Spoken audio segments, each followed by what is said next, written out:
ಕಾಂಗ್ರೆಸ್ಸಿನ ನಾಸಿರ್ ಹುಸೇನ್ ಅವರು ರಾಜ್ಯಸಭೆಗೆ ಗೆದ್ದಂಥ ಸಂಭ್ರಮಾಚರಣೆಯ ಸಂದರ್ಭದಲ್ಲಿ ಪಾಕಿಸ್ತಾನ್ ಜಿಂದಾಬಾದ್ ಅನ್ನುವಂಥ ಘೋಷಣೆಯನ್ನು ಅವರ ಬೆಂಬಲಿಗರು ಅವ್ರನ್ನ ಸಂಭ್ರಮಾಚರಣೆಯ ಸಂದರ್ಭದಲ್ಲಿ ಕೂಗ್ತಾರೆ. ಏನು ತಿಳ್ಕೊಂಡಿದ್ದಾರೆ ಇವರು? ನಾನು ಕೇಳಿ ಬಹಳ ನೋವಾಯಿತು, ಆಕ್ರೋಶಭರಿತನಾಗಿದ್ದೇನೆ. ಇವತ್ತು ನಾವೆಲ್ಲ ತಲೆ ತಗ್ಗಿಸುವಂಥ ಒಂದು ಸ್ಥಿತಿ. ನಮ್ಮ ಕರ್ನಾಟಕ ರಾಜ್ಯದ ಶಕ್ತಿ ಸ್ಥಳವಾದಂಥ ವಿಧಾನಸೌಧದಲ್ಲಿ ಈ ರೀತಿ ದೇಶವಿದ್ರೋಹಿ ಘೋಷಣೆಯನ್ನು ಕೂಗ್ತಾ ಇದ್ದಾರೆ ಅಂತ ಹೇಳಿದ್ರೆ ಕಾಂಗ್ರೆಸ್ನವ್ರು ನಾಚಿಕೆಯಿಂದ ತಲೆ ತಗ್ಗಿಸ್ಬೇಕಾಗಿದೆ. ಅವನು ಹಿಡಿದು ಕೊಡಬೇಕಾಗಿದೆ. ಒಬ್ಬ ಅಲ್ಲ, ತುಂಬ ಧ್ವನಿಗಳು ಅಲ್ಲಿ ಕೇಳ್ತಾ ಇದೆ ಜಿಂದಾಬಾದ್ ಅನ್ನುವಂಥ ಘೋಷಣೆಗಳು. ಈ ರೀತಿ ಆದರೆ ದೇಶ ಎಲ್ಲಿಗೆ ಹೋಗ್ತದೆ?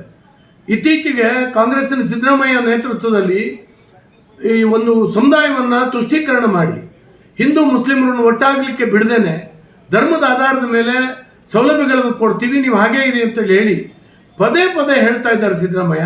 ಇದರ ಪರಿಣಾಮ ಇವತ್ತು ಕರ್ನಾಟಕದಲ್ಲಿ ನಾವು ಈ ಸ್ಥಿತಿಯನ್ನು ಎದುರಿಸ್ತಾ ಇದ್ದೇವೆ. ಬಹಳ ಬಹಳ ನೋವಾಗಿದೆ. ಈ ದೇಶವನ್ನು ಪ್ರೀತಿಸ್ತಕ್ಕಂಥವ್ರು, ನಾನು ಯಾವುದೋ ಒಂದು ಪಕ್ಷ ಅಂತೇಳಿ ಹೇಳ್ತಾ ಇಲ್ಲ, ಈ ದೇಶವನ್ನು ಪ್ರೀತಿಸ್ತಕ್ಕಂಥವ್ರು ಎಲ್ಲರಿಗೂ ಕೂಡ, ಯಾವುದೇ ಪಕ್ಷದವರಿಗೂ ಕೂಡ ಅತ್ಯಂತ ನೋವಾಗಿದೆ. ಈ ಪರಿಸ್ಥಿತಿ ಖಂಡಿತವಾಗೂ ಬರಬಾರ್ದು. ದೇಶವನ್ನು ಒಡೆಯುವಂಥ ಈ ಶಕ್ತಿಗಳಿಗೆ ಬೆಂಬಲ ಕೊಟ್ಟಿದ್ದೇ ಕಾಂಗ್ರೆಸ್. ಇತ್ತೀಚಿನ ದಿವಸದಲ್ಲಿ ತನ್ನ ಓಟಿನ ಆಸೆಗಾಗಿ ಈ ರೀತಿ ತುಷ್ಟೀಕರಣ ಮಾಡ್ತಾ ಮುಸ್ಲಿಮರಲ್ಲಿರುವಂಥ ಅನೇಕ ಯುವಕರು ಈ ರೀತಿ ದೇಶದ್ರೋಹಿಗಳಾಗಲಿಕ್ಕೆ ಹೇಸೋದಿಲ್ಲ. ಅದರಿಂದ ಈ ರೀತಿಯ ಘೋಷಣೆಗಳನ್ನು ನಾವು ಕಿವಿಯಾರೆ ಕೇಳಬೇಕಾದಂಥ ಒಂದು ಸಂದರ್ಭ ಬಂದಿದೆ. ನಾನು ಅದನ್ನು ಖಂಡಿಸ್ತೇನೆ.